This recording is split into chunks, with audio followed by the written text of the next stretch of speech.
हूँ मानसी सुदर्शन। आप देख रहे हैं सिटी न्यूज। आप सभी दर्शकों का करती हूँ स्वागत। अब बढ़ते हैं खबरों की तरफ। आंगनबाड़ी महिला कर्मचारी संघ ने समस्याओं को लेकर की प्रेस क्लब में बैठक दी। चेतावनी, मांग नहीं पूरी हुई तो आंदोलन के लिए होना पड़ेगा मजबूर।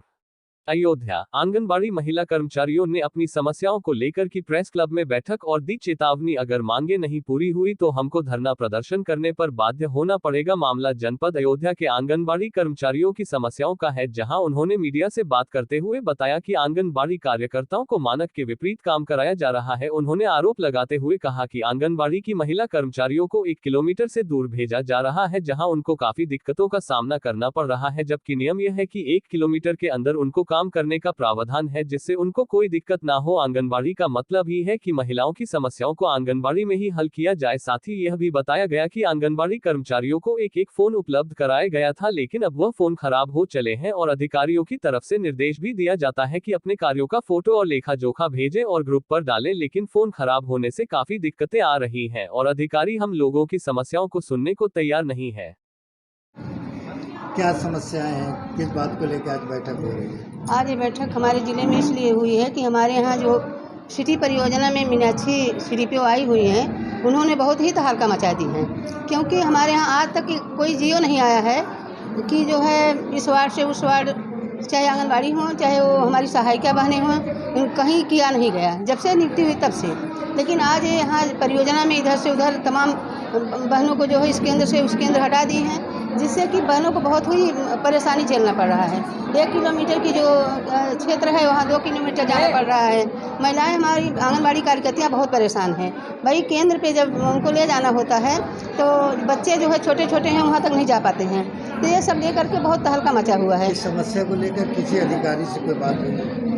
तमाम हम लोग जो है बैठक कर रहे हैं, अधिकारियों का संज्ञान में डाले हैं, लोग कुछ कर नहीं रहे, इसलिए आज की मीटिंग हम लोग बुलाए। अच्छा, मान लीजिए आपकी मांगे नहीं पूरी होती है, अगर हम लोग की मांगे नहीं पूरी होती है तो हम लोग आंदोलन करेंगे। जो अगला कदम होगा उसको हम लोग करके दिखाएंगे।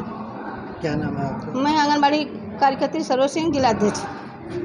आज की जो बैठक है किस मामले को लेकर?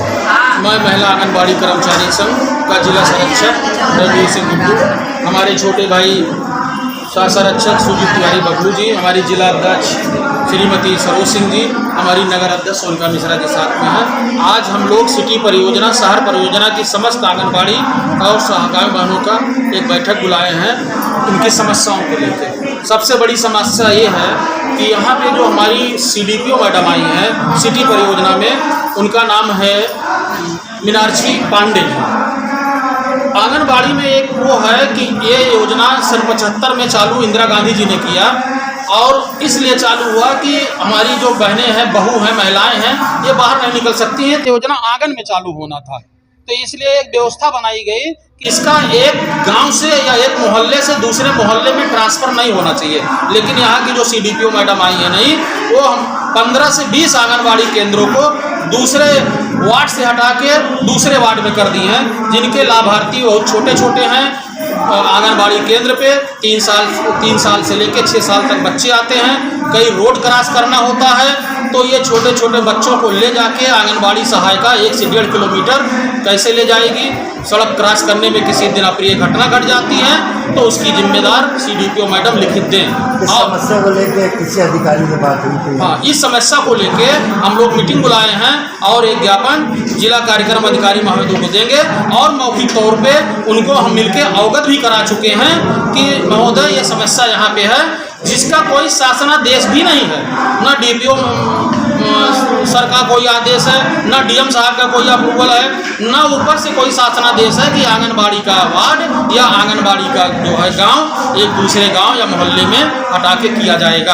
अगर मांगे नहीं पूरी होती तो क्या अगला कदम? अगर मांगे नहीं, हाँ, एक चीज़ें और हैं, और हमारी जो बहनें हैं इनको विभाग के द्वारा एक फ़ोन दिया गया था काफ़ी पहले, जो कि वो टूट गया है, कोई भ्रष्ट हो गया, कोई जल गया, उसका आज तक चार्जर ही मार्केट में था। लेकिन अधिकारियों द्वारा बिना फ़ोन के ज़बरदस्ती पूर्वक ये कहा जाता है कि आप अपने केंद्र फोटो खींच के भेजो, आप जो है पोषण ट्रैकर लोड करो, जियो ट्रैकर लोड करो।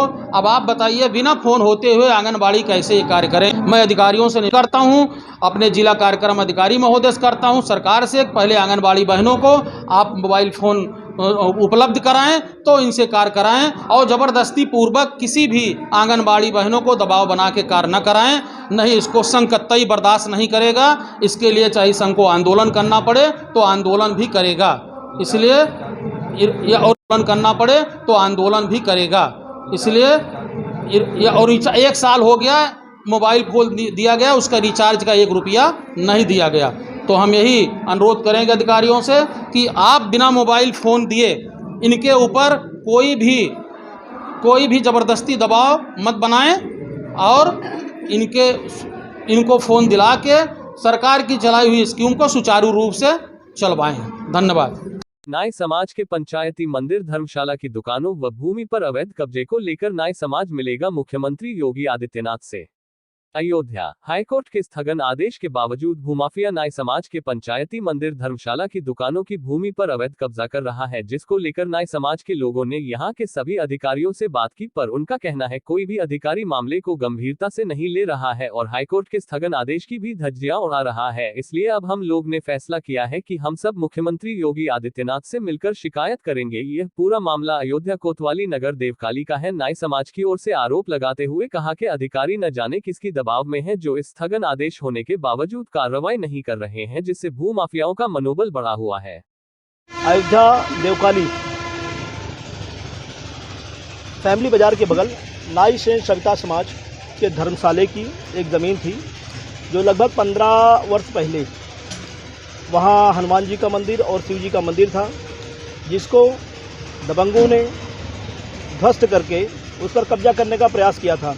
लेकिन निरंतर यहाँ के नाई सेन सविता समाज के कुछ जिम्मेदार लोग, जैसे राजेश नंद जी हैं, दिनेश श्रीवास्तव जी हैं, रमाकांत शर्मा जी हैं, ऐसे तमाम जो बुद्धिजीवी यहाँ थे, उन्होंने इस पर लड़ाई लड़ने का काम शुरू किया था।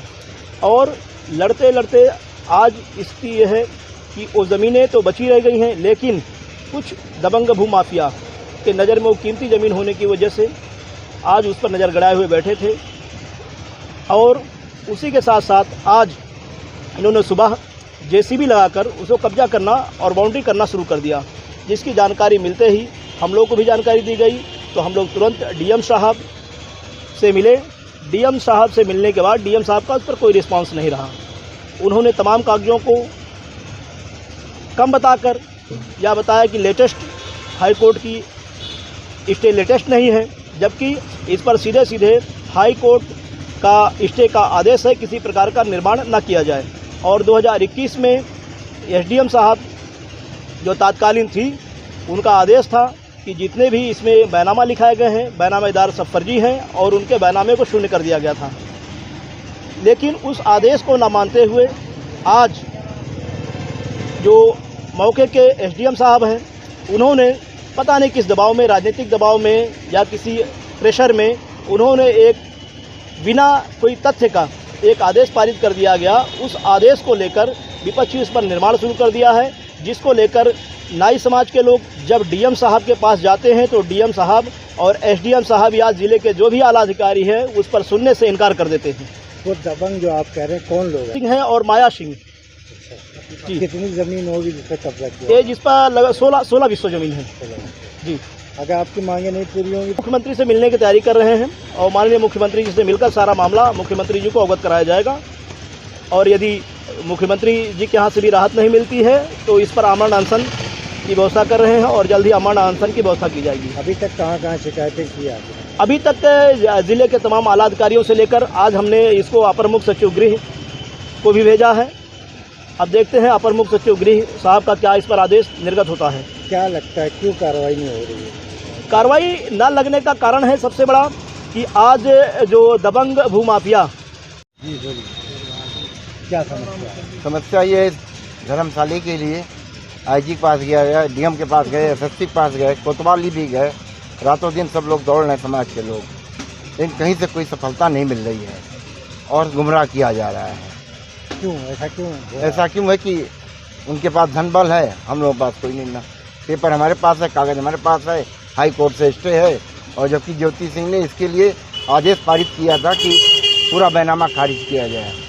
अच्छा, मांगे नहीं पूरी हुई तो अगला कदम क्या होगा आपका? अगला कदम हम लोग मुख्यमंत्री के पास जाएंगे। हाँ, फिर धरना प्रदर्शन वगैरह? जी प्रदर्शन होगा। क्या नाम है? क्या दिनेश पद कुमार दास। है? क्या पद है? कोई पद है आपके पास? हैं? क्या है आप? हैं? क्या है? सत्संग प्रमुख हैं। बस। नाई समाज के पंचायती मंदिर धर्मशाला की दुकानों व भूमि पर अवैध कब्जे को लेकर नाई समाज मिलेगा मुख्यमंत्री योगी आदित्यनाथ से। अयोध्या हाईकोर्ट के स्थगन आदेश के बावजूद भूमाफिया नाई समाज के पंचायती मंदिर धर्मशाला की दुकानों की भूमि पर अवैध कब्जा कर रहा है, जिसको लेकर नाई समाज के लोगों ने यहां के सभी अधिकारियों से बात की, पर उनका कहना है कोई भी अधिकारी मामले को गंभीरता से नहीं ले रहा है और हाईकोर्ट के स्थगन आदेश की भी धज्जियां उड़ा रहा है। इसलिए अब हम लोग ने फैसला किया है कि हम सब मुख्यमंत्री योगी आदित्यनाथ से मिलकर शिकायत करेंगे। यह पूरा मामला अयोध्या कोतवाली नगर देवकाली का है। नाई समाज की ओर से आरोप लगाते हुए कहा कि अधिकारी न जाने किसकी दबाव में है जो इस स्थगन आदेश होने के बावजूद कार्रवाई नहीं कर रहे हैं, जिससे भूमाफियाओं का मनोबल बढ़ा हुआ है। अयोध्या देवकाली फैमिली बाजार के बगल नाई सेन सविता समाज के धर्मशाले की एक ज़मीन थी जो लगभग 15 वर्ष पहले वहाँ हनुमान जी का मंदिर और शिव जी का मंदिर था, जिसको दबंगों ने ध्वस्त करके उस पर कब्जा करने का प्रयास किया था।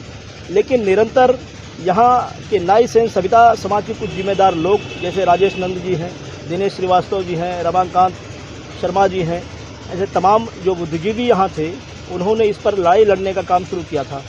और लड़ते लड़ते आज स्थिति यह है कि वो ज़मीनें तो बची रह गई हैं, लेकिन कुछ दबंग भूमाफिया के नज़र में वो कीमती ज़मीन होने की वजह से आज उस पर नज़र गड़ाए हुए बैठे थे। और उसी के साथ साथ आज इन्होंने सुबह जेसीबी लगाकर उसको कब्जा करना और बाउंड्री करना शुरू कर दिया, जिसकी जानकारी मिलते ही हम लोग को भी जानकारी दी गई। तो हम लोग तुरंत डीएम साहब से मिले। डीएम साहब से मिलने के बाद डीएम साहब का उस पर कोई रिस्पांस नहीं रहा। उन्होंने तमाम कागजों को कम बताकर या बताया कि लेटेस्ट हाई कोर्ट की स्टे लेटेस्ट नहीं है, जबकि इस पर सीधे सीधे हाई कोर्ट का स्टे का आदेश है किसी प्रकार का निर्माण न किया जाए। और 2021 में एसडीएम साहब जो तात्कालीन थी, उनका आदेश था कि जितने भी इसमें बैनामा लिखाए गए हैं, बैनामेदार सब फर्जी हैं और उनके बैनामे को शून्य कर दिया गया था।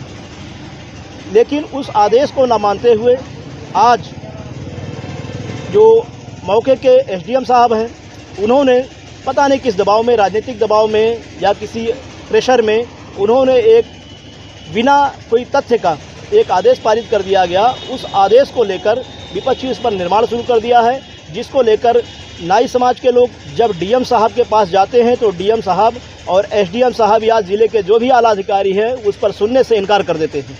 वो दबंग जो आप कह रहे हैं कौन लोग सिंह हैं और माया सिंह जी। कितनी ज़मीन होगी जिस पर कब्जा किया? ये जिस पर 16 विश्व जमीन है जी।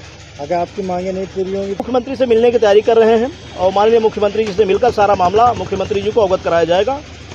और यदि मुख्यमंत्री जी के यहाँ से भी राहत नहीं मिलती है तो इस पर आमरण अनशन की व्यवस्था कर रहे हैं और जल्द ही आमरण अनशन की व्यवस्था की जाएगी। अभी तक कहाँ शिकायतें की आपने? अभी तक जिले के तमाम आला अधिकारियों से लेकर आज हमने इसको अपर मुख्य सचिव गृह को भी भेजा है। अब देखते हैं अपर मुख्य सचिव गृह साहब का क्या इस पर आदेश निर्गत होता है। क्या लगता है क्यों कार्रवाई नहीं हो रही है? कार्रवाई न लगने का कारण है सबसे बड़ा कि आज जो दबंग भूमाफिया। जी बोलिए, क्या समस्या है? समस्या ये है, धर्मशाला के लिए आईजी के पास गया, डीएम के पास गए, एसएसपी के पास गए, कोतवाली भी गए, रातों दिन सब लोग दौड़ रहे हैं समाज के लोग, लेकिन कहीं से कोई सफलता नहीं मिल रही है और गुमराह किया जा रहा है। क्यों ऐसा क्यों? ऐसा क्यों है कि उनके पास धन बल है, हम लोगों के पास कोई नहीं ना। पेपर हमारे पास है, कागज हमारे पास है, हाई कोर्ट से स्टे है, और जबकि ज्योति सिंह ने इसके लिए आदेश पारित किया था कि पूरा बैनामा खारिज किया जाए। अच्छा, मांगे नहीं पूरी है तो अगला कदम क्या होगा आपका? अगला कदम हम लोग मुख्यमंत्री के पास जाएंगे। हाँ, फिर आगे धरना प्रदर्शन वगैरह? जी जी प्रदर्शन होगा। क्या नाम है? क्या दिनेश कुमार दास। क्या पद है? कोई पद है आपके पास? हैं? क्या है आप? हैं? क्या है? सत्संग प्रमुख हैं। बस। उत्तर प्रदेश में योगी सरकार 2.0 के बाद अयोध्या जिले में बाबा का बुलडोजर फुल स्पीड में दौड़ रहा है। आज शनिवार को अयोध्या के उदया चौराहे पर स्थित गुप्ता होटल पर बुलडोजर चलवाकर कब्जा मुक्त कराया गया। वहीं गुप्ता होटल में लगभग कई दुकानें भी बनी हुई थी, जिसको बुलडोजर से ढहा दिया गया। एसडीएम सदर राम कुमार शुक्ला ने बताया कि होटल के मालिक को कई बार नोटिस भेजा जा चुका था, परंतु शासन का आदेश न मानते हुए लगातार यह होटल और दुकानें संचालित कर रहा था। इसलिए आज प्रशासनिक अधिकारियों के साथ पहुंचकर प्रशासनिक कार्रवाई करते हुए होटल को ढहा दिया गया है। अवैध निर्माण था और इनको पहले इनको प्रॉपर तरीके से इनको सूचना दी गई है और इनको कहा भी गया था 1 महीना पहले भी कि आप हटा लीजिए और व्यक्तिगत रूप से भी अधिकारी गणा कर इनको बताए थे और ये रोज़ कह रहे थे कि हम आज हटाएंगे कल हटाएंगे। इसकी वजह से हमारा जो आरोपी का कार्य है वो बहुत प्रभावित हुआ। तो आज इनको सुबह से ही कहा गया था, लेकिन उन्होंने कुछ सामान अपना हटा लिया और उसके बाद इसको हटाया जा रहा है क्योंकि हमारा काम प्रभावित हो रहा है। किस तरह की भूमि थी ये हमारी नजूल की भी थी और इधर आगे हमारी रोड इंक्रोचमेंट था। इनका आरोप है कि अब आरोप तो जो अगर उनको अवैध हैं तो कुछ न कुछ कहना है, लेकिन उनको सारी जानकारी है, प्रॉपर जानकारी है। अयोध्या रौनाही थाना समाधान दिवस से सोहावल तहसील के लेखपाल का कुंभकर्ण की नींद का वायरल वीडियो मामला। वायरल वीडियो का एसडीएम सोहावल अनुराग प्रसाद ने लिया संज्ञान। लेखपाल से मांगा स्पष्टीकरण। उचित स्पष्टीकरण न दे पाने पर लेखपाल लक्ष्मीकांत मिश्रा के ऊपर हो सकती है निलंबन की कार्रवाई। तहसीलदार सोहावल की अगुवाई में आज चल रहे समाधान दिवस से लेखपाल लक्ष्मीकांत मिश्रा के कुंभकर्ण नींद का वीडियो हुआ था वायरल। रामनगरी अयोध्या के सिद्धपीठ संकट मोचन हनुमान किला मंदिर के पीठाधीश्वर महंत परशुराम दास महाराज ने शिवसेना के कैबिनेट मंत्री एकनाथ शिंदे का खुलकर समर्थन किया है। महंत परशुराम दास ने कहा कि एकनाथ शिंदे हिंदूवादी नेता है, अतः हम सभी एकनाथ शिंदे के साथ हैं। जब भी जरूरत पड़ेगी अयोध्या से हजारों धर्मगुरु एकनाथ शिंदे का स्वागत सम्मान करने महाराष्ट्र पहुंचेंगे। महाराष्ट्र में हिंदुत्व की सरकार चाहिए। शिवसेना कुर्सी के लिए अब अपना एजेंडा भूल चुकी है। अगर शिवसेना प्रमुख हनुमान चालीसा पढ़ने वालों के विरुद्ध मुकदमा दर्ज कर सकते हैं तो वह कैसे हिंदू हो सकते हैं? वह तो हिंदू विरोधी है। हिंदूवादी नेता एकनाथ शिंदे मात्र है। आजकल जो भी हिंदू हित की बात करेगा अब वही देश में राज करेगा। अयोध्या के धर्मगुरु तन मन धन से एकनाथ शिंदे का समर्थन करते हैं और उनके साथ हैं। महंत परशुराम दास ने कहा कि एकनाथ शिंदे ने बहुत अच्छा कदम उठाया है। एकनाथ शिंदे हिंदू हित की बात करते हैं, इसलिए हम सब उनके समर्थन में हैं। इस मौके पर अयोध्या के अन्य धर्मगुरु भी मौजूद रहे और सभी ने एक स्वर में एकनाथ शिंदे का समर्थन किए हैं। शिंदे जी को इसलिए समर्थन दिए हैं कि देखिए वो हिंदुत्व की बात किए, हिंदुत्व की राह पे चले, इसलिए चले कि बाला साहब ठाकरे जो थे वो कोई नेता नहीं थे, अभिनेता नहीं थे, वो एक हिंदुत्व की शेर थे और वो हमेशा हिंदुत्व की बात किए और अपने राष्ट्र धर्म को वो सर्वोपरि रखे। उस राह को उनके उत्तराधिकारी उस राह से भटक गया। भटक जाने के बाद लोगों ने कहा कि बीजेपी में आओ, बीजेपी के साथ आपने उतना बहुमत लाए। बहुमत लाने के बाद जो कभी सपनों में भी नहीं सोचा वो कार्य उनके उत्तराधिकारी जगह पे रहते हुए जो है वो कर दिए। तो इसलिए जो आज शिंदे साहब जो कार्य कर रहे हैं वो बहुत सराहनीय है। बहुत हम सबों के दिल में उनके प्रति आभार है कि बहुत अच्छा काम कर रहे, जो हिंदुत्व की काम किए, जो बाला साहब ठाकरे जो की बनाई हुई राह पे चल रहे हैं। इसलिए हमारा संत समाज बहुत समर्थन कर रहा है। जहां भी जरूरत पड़ेगी हमारे संत समाज सैकड़ों नहीं हजारों के तादाद में वहां पहुंचेगा, क्योंकि बीच में पिछले साल लॉकडाउन के समय भी हमारे संतों के ऊपर वहां की सरकार के रहते हुए और इतना निर्मम हत्या हुई थी, इसके बाद भी वो सरकार कुछ नहीं करी और हमारे हिंदुत्व नेता यही सबों को लेके वो कुछ कर नहीं पा रहे थे। आज उन्हें शिंदे साहब अयोध्या जी आए और उनको भगवान ने सद्बुद्धि दिया कि आज वो फैसला लिए हैं। उनके फैसला को हम सब बहुत स्वागत करते हैं। लेकिन जिस प्रकार से वहाँ पर विवाद चल रहा है, विवाद तो मुंबई अगर आके दिखाएं और वहीं लगातार एक दूसरे को धमकी देने का मामला सामने आ रहा है, ऐसे में संत समाज एक शिंदे के साथ किस प्रकार से वहाँ मारा जाएगा? देखिए, संजय रावत जी जो है वो अभिमान भरा भाषा बोलते हैं जो उनको नहीं बोलना चाहिए। एक वरिष्ठ नेता हैं तो वो बोलते हैं, बोले कि कोई यदि हिम्मत है तो महाराष्ट्र में आके दिखा दे, मुंबई में आके दिखा दे। तो क्या महाराष्ट्र उन्हीं का है, मुंबई उन्हीं का है? क्या एकनाथ शिंदे का महाराष्ट्र नहीं है, मुंबई नहीं है? सबका है, सबका सम्मान होगा और हम सब एकनाथ शिंदे जी के साथ खड़े हैं। जहां जरूरत पड़ेगी हम सब आएंगे सामने। सबसे पहले हमारा समाज आएगा, इसके बाद कोई आएगा।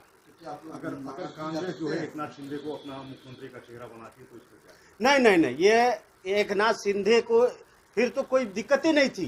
कांग्रेस जो विकास आघाड़ी की जो सरकार बनी हुई है उसी के खिलाफ तो एकनाथ शिंदे गए। वो अपना हिंदुत्व को बचाने के लिए, अपनी जो हिंदुत्व की रक्षा करने के लिए आज जो है बीजेपी के साथ वो सरकार बनावे। हम सब इसके लिए आएंगे, हम सब महाराष्ट्र। उसकी कोई संख्या नहीं, संख्या सैकड़ों को भी हो सकती है, हजारों को भी हो सकती है। यदि जरूरत पड़ी तो हम सब जाएंगे। वहाँ पर जिस प्रकार से वाद विवाद चल रहा है, अगर वहाँ का माहौल बिगड़ता है तो आप लोग किस प्रकार से वहाँ पर जाकर? नहीं, हम सब माहौल को सुधारने के काम करते हैं, हम सब माहौल को बिगाड़ने का काम नहीं करते हैं। हम सब सनातन धर्म के अनुयायी हैं और हम सब जो है माहौल को खराब करने के लिए नहीं जाएंगे, माहौल को बनाने के लिए जाएंगे, हिंदुत्व की रक्षा करने के लिए हम सब वहाँ जाएंगे, ना कि वहाँ। जिले के थाना हैदरगंज क्षेत्र में हुई 2 युवकों की हत्या का खुलासा अयोध्या पुलिस ने 24 घंटे के अंदर कर दिया है। ये खुलासा पुलिस लाइन सभागार में प्रेस कॉन्फ्रेंस के दौरान एसएसपी शैलेश पांडे ने किया है। इस मामले को लेकर एसएसपी ने कहा कि दोनों युवकों की हत्या गोसाईगंज थाना क्षेत्र के गोसाईगंज कस्बे में आशुनाई में हुई थी। मृतक रवि मोदनवाल का हत्या आरोपी के परिवार की युवती से अवैध संबंध था, जिसको लेकर रवि मोदनवाल अपने दोस्त मनोज मोदनवाल के साथ अपनी प्रेमिका से मिलने गोसाईगंज आया था। परिवार की युवती से मिलना परिवार वालों को नागवार गुजरा और योजनाबद्ध के तहत घर में ही दोनों युवकों की डंडे से मारकर हत्या कर दी गई और शव को फेंकने के लिए अयोध्या धाम के थाना राम जन्मभूमि क्षेत्र के निवासी 2 युवकों को बुलाया गया और पिकअप से दोनों युवकों का शव थाना हैदरगंज क्षेत्र के हैदरगंज कस्बे के बाहर ब्रह्मा बाबा तिराहे के पास गड्ढे में फेंक दिया गया था। दरअसल पुलिस ने सर्विलांस के सहारे मामले का खुलासा कर दिया है। थाना हैदरगंज पुलिस व क्राइम ब्रांच की स्वॉट टीम ने पिता पुत्र समेत 5 लोगों को हत्या के आरोप में गिरफ्तार किया है, जबकि हत्या में शामिल 5 लोग अभी भी फरार हैं। हत्या आरोपियों के पास से हत्या में प्रयुक्त डंडा, शव को फेंकने में प्रयुक्त पिकअप गाड़ी व मृतक का बैग बरामद कर लिया है। दोनों मृतक युवक प्रतापगढ़ जिले के रहने वाले थे और व्यवसाय के संबंध में उनका गोसाईगंज आना जाना था, जिसके बाद मोदनवाल परिवार से ही उनका एक युवती से अवैध संबंध हो गया था, जो मौत का कारण बन गया। जैसा कि हम सभी अवगत हैं, कल थाना हैदरगंज क्षेत्र में कस्बे के पहले ब्रह्मवा स्थान के पास तिराहे पर 2 युवकों की डेड बॉडीज अर्ली मॉर्निंग मिली थी। प्राप्त सूचना पर तत्काल SPRA, CO Bikapur, CO Milkipur, थाना हैदरगंज की पुलिस, तारून और बीकापुर की पुलिस मौके पर। इन लोगों ने तत्काल छानबीन शुरू की, फॉरेंसिक टीम भी पहुंची। हमारा पहला प्रयास था कि जल्द से जल्द पहले उनका शिनाख्त हो जाए। लगभग 10 बजे के आसपास शिनाख्त हुई और ये पता चला कि दोनों युवक जनपद प्रतापगढ़ के रहने वाले हैं। उसके बाद उनके परिजनों से संपर्क किया गया, उनसे कुछ क्लू मिला तथा अन्य सोर्सेज से और टेक्निकल हमारे एड से इस घटना का खुलासा हुआ और ये पता चला कि मृतक रवि जो है अपने साथी मनोज के साथ मोटरसाइकिल से गोसाईगंज तक आए थे और उसके बाद वापस घर पर नहीं पहुंचे थे। जब घटना का खुलासा हुआ तो ये पता चला कि थाना गोसाईगंज क्षेत्र में रहने वाले एक परिवार की लड़की के साथ इनकी नज़दीकियां थी, इनके संबंध थे, जो कि सोशल मीडिया प्लेटफॉर्म से डेवलप हुए थे। और उसी के क्रम में ये जो रवि मोदनवाल जो मृतक हैं वो अपने साथी मनोज के साथ गोसाईगंज आए और वहीं पे उनके जो परिजन हैं, जिसमें जो युवती हैं उनके पिता सत्यप्रकाश, इनके साथी शेरू, रमेश, इनके 2 अन्य रिलेटिव और इनके साथ के कुछ मजदूरों ने इस घटना को अंजाम दिया। इसमें 5 अभियुक्त गिरफ्तार किए जा चुके हैं, जिसमें सत्यप्रकाश मोदनवाल, संदीप मोदनवाल, शेरू सिंह और जो इन टेंट हाउस चलाते हैं उनके 2 जो मजदूर हैं जिन्होंने इस घटना में इनका साथ दिया, वो छोटू और दिलीप, ये 5 लोग इसमें गिरफ्तार हैं। शेष इसमें 5 अन्य लोग भी हैं, जिसमें संदीप का एक साथी रमेश वर्मा और 2 इनके रिश्तेदार और 2 अन्य मजदूर अभी इसमें शेष हैं। जल्द ही पुलिस टीम इन्हें भी गिरफ्तार करेगी। घटना में प्रयुक्त डंडा एक बरामद किया गया है, साथ ही साथ जो मृतक हैं उनका बैग बरामद किया गया है। जिस पिकअप गाड़ी से मारने के बाद इन्होंने शवों को ठिकाने लगाया था वो पिकअप बरामद किया गया है। रामनगरी अयोध्या के पौराणिक और ऐतिहासिक दंत धवन कुंड आचारी मंदिर के विरक्त पीठ की गद्दी को लेकर विवाद प्रकाश में आया है, जबकि इस मंदिर व इससे जुड़ी संपत्ति के स्वामित्व का विवाद पहले से ही कोर्ट में चल रहा है। लेकिन इस बीच अनुभव पांडेय अंकुरा आचार्य ने गद्दी पर बैठे विवेक आचार्य व उनके भाइयों पर परंपरागत न होने का आरोप लगाया है। उनका आरोप है कि पौराणिक इतिहास व श्रुतियों द्वारा तथा परंपरागत रिवाज के अनुसार आचारी मंदिर दंतधावन कुंड अयोध्या जी का अत्यधिक प्राचीन मंदिर है, जो कि विरक्त परंपरा की गद्दी है। स्वर्गीय जय कृष्णाचारी दंतधावन कुंड के महंत एवं सरवराहकार, जो स्वयं विरक्त व बाल ब्रह्मचारी के तौर पर गद्दी नसीन थे, जिसके बाद नारायणाचारी इस पीठ के महंत बने, जिन्होंने अपने 3 बेटों में से सबसे छोटे बेटे विवेक को सरवराहकार लिखा एवं अपने सबसे बड़े बेटे कौस्तुभ को अपने ही बड़े भाई रामचंद्र आचार्य का बेटा लिखते हुए वली बना दिया, जो न तो रामचंद्र आचार्य का बेटा था और न ही वसीयत के समय बालिक था। उनके निधन के बाद अब विवेक आचार्य महंत बने हुए हैं, जिसके कारण मंदिर की संपत्तियों का भी नुकसान हो रहा है। उन्होंने कहा कि हम सभी मंदिर एवं समस्त संपत्ति की रक्षार्थ संघर्षरत हैं। जिस प्रकार स्थान दंतधावन कुंड के लाखों शिष्य एवं भक्त हैं, जिसकी आस्था को ठगा जा रहा है, घोर पाप कर्म है। मंदिर में आम जन एवं शिष्यों के प्रवेश पर रोक है, भगवान के दर्शन नहीं करने दिया जा रहा है। बहुत संभव है कि भगवान के प्राचीन विग्रह को नुकसान पहुंचा दिया गया हो एवं प्राचीन अभिलेखों को नष्ट कर दिया गया हो। ऐसे पतित अयोग्य व्यक्तियों का समूह अवैध रूप से मंदिर पर कब्जा किए हुए हैं और मंदिर की प्रतिष्ठा को धूमिल कर रहे हैं। इन सभी की आम शोहरत किसी से छिपी नहीं है। आज आवाज नहीं उठाई गई तो कई अन्य मंदिरों की भांति ही यह सनातन धर्म की धरोहर सदा सर्वदा के लिए नष्ट हो जाएगी। कि जो आपकी प्राचीन अयोध्या है, जो हमारे पूर्वजों द्वारा जानी जाती है, उसका एक बहुत महत्वपूर्ण अंग है दंतधावन कुंड, जो कि श्री संप्रदाय का बहुत प्राचीन मंदिर है, जिसको कि कहा जाता है करीब 1100 वर्षों से यहाँ स्थापित है। और अयोध्या की वो केंद्र है, वो धुरी है। अगर जो इतिहास को जानते हैं वो अच्छी तरह से इस बात को जानते और मानते हैं कि उसका बहुत बड़ा, बहुत पौराणिक महत्व है। आज स्थिति ये है कि परंपरा के विपरीत जाकर के उस स्थान को जो है संचालित किया जा रहा है। पूरी अयोध्या इस बात को जानती है कि वहाँ पे किसी के भी दर्शन पूजन की जो है अनुमति नहीं है। कोई आम जन वहाँ दर्शन को नहीं जाता और शिष्यों को इस बात से रोका जाता है कि आप यहाँ दर्शन के लिए ना आइए। उसको एक तरीके से कब्जा कर लिया गया है। अब आते हैं इस बात में कि कब्जा किसने किया हुआ है। तो ये विरक्त गद्दी है, यह स्थान विरक्त गद्दी है। जहां तक मेरी जानकारी है 3-4 पीढ़ियों तक की मैं वहां उसका नाम लेता हूं। श्री कामतादास आचार्य जी, उसके बाद श्री भगवान दास जी, फिर जय कृष्णाचार्य जी, ये सभी विरक्त रहे और विरक्त जीवन जीते हुए उन्होंने सनातन धर्म के उत्थान के लिए बहुत योगदान दिया। जो अयोध्या और अयोध्या के बाहर कई अन्य जनपदों में छोटे छोटे स्थान रहे और उनका उन्होंने संचालन किया और बखूबी किया, बड़े अच्छे तरीके से किया। कभी इस तरह की कोई बात नहीं आई कि आप सभी की आवश्यकता बढ़े। पर जय कृष्णाचार्य जी ने 1959 में जब उनकी तबीयत बहुत खराब हुई तो उन्होंने एक वसीयत बनाई, जिसके तहत उन्होंने दंतधावन कुंड को एक ट्रस्ट का रूप दिया कि जिससे कि आगे चल करके कभी इसका जो है संपत्ति का दुरुपयोग ना होने पाए, स्थान की शक्तियों का दुरुपयोग ना होने पाए। और अपना उत्तराधिकारी उन्होंने नारायणाचार्य जी को, क्षमा कीजिए, नारायण समय के बाद जब उनको एहसास हुआ अपनी शक्तियों का, तो उन्होंने गृहस्थ जीवन को अपना लिया और अपने गुरु की इच्छा के विपरीत जाकर के अपना परिवार रखा, जिसको कुछ समय तक उन्होंने समाज से छिपाए रखा।